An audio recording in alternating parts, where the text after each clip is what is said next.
ନମସ୍କାର। ମୋର କବିତାର ମୋର କବିତାର ଶୀର୍ଷକ ଆସ୍ପୃହା। ଆସ୍ପୃହା। କେବେ କେବେ ମୋ ମନରେ ଏକ ଅହେତୁକ ପ୍ରଶ୍ନ ଉଙ୍କି ମାରେ। ପ୍ରଶ୍ନଟି ଏପରି, ମୋ ଭିତରୁ ଯେମିତି ପଚାରୁଛି ମୋତେ, ଥରେ ନୁହେଁ ବାରମ୍ବାର, ତୁମେ କ'ଣ ଚାହୁଁଛ କି ଈଶ୍ୱରଙ୍କ ପାଇଁ କରିବାକୁ ଯୋଗ? ତୁମେ କ'ଣ ଚାହୁଁଛ କି ଈଶ୍ୱରଙ୍କ ପାଇଁ କରିବାକୁ ଯୋଗ?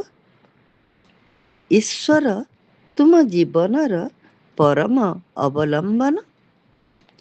ସେ କ'ଣ ତୁମ ପାଇଁ ଏତେ ଶ୍ରେୟ? ସେ କ'ଣ ତୁମ ପାଇଁ ଏତେ ଶ୍ରେୟ? ତାଙ୍କୁ ତ୍ୟାଗି ତୁମେ ଦଣ୍ଡେ ବି ବଞ୍ଚିପାରିବ ନାହିଁ। କେବେ ତୁମେ ଅନୁଭବ କରିଛ କି ଈଶ୍ୱର ତୁମ ଜୀବନର ମୂଳ ରସ? ତାଙ୍କ ବିନା ତୁମର ଅସ୍ତିତ୍ୱ ନାହିଁ। ସତ କୁହ, ଯଦି ଏ ପ୍ରଶ୍ନର ଉତ୍ତର ହୋଇଥାଏ ତୁମର ହଁ, ଯଦି ଏ ପ୍ରଶ୍ନର ଉତ୍ତର ହୋଇଥାଏ ତୁମର ହଁ, ତେବେ ହୁଅ ନାହିଁ ବ୍ୟସ୍ତ, ବିବ୍ରତ ଅଥବା ବିଭ୍ରାନ୍ତ। ଏହା ହିଁ ସତ୍ୟ। ତୁମ ଅନ୍ତର ଆହ୍ୱାନ, ଈଶ୍ୱରଙ୍କ ପାଇଁ ତୁମ ଅନ୍ତର ଅଭିପ୍ସା, ତୁମର ପ୍ରଥମ ଆସ୍ପୃହା। ତୁମ ଅନ୍ତର ଆହ୍ୱାନ, ଈଶ୍ୱରଙ୍କ ପାଇଁ ତୁମ ଅନ୍ତର ଅଭିପ୍ସା, ତୁମର ପ୍ରଥମ ଆସ୍ପୃହା। ଏହା ଆମ ପ୍ରଥମ ଆବଶ୍ୟକତା, ଦିବ୍ୟ ମିଳନ ପାଇଁ ପ୍ରଥମ ବାର୍ତ୍ତା। ଆସ, ଏଇ ଛୋଟ ଆସ୍ପୃହାଟିକୁ ଆମେ ଜିଆଇ ରଖିବା, ପାଳନ କରିବା, ପୋଷଣ କରିବା, ଏକାଗ୍ରତା ସହ ନିର୍ଭୁଲ ଭାବରେ ଆମ ହୃଦୟ ଗୁହାରେ।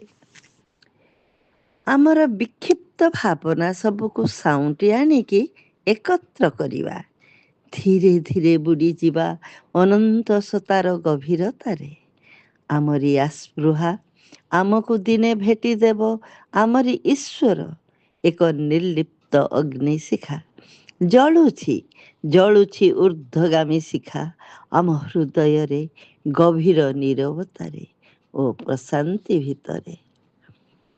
ସେ ଶିଖାରୁ ଝରି ପଡ଼ୁଛି ନୀରବତାର ସ୍ୱର। ସେ ଶିଖାରୁ ଝରି ପଡ଼ୁଛି ନୀରବତାର ସ୍ୱର। ଆମ ଦିବ୍ୟ ଅସ୍ତିତ୍ୱର କାନପାତି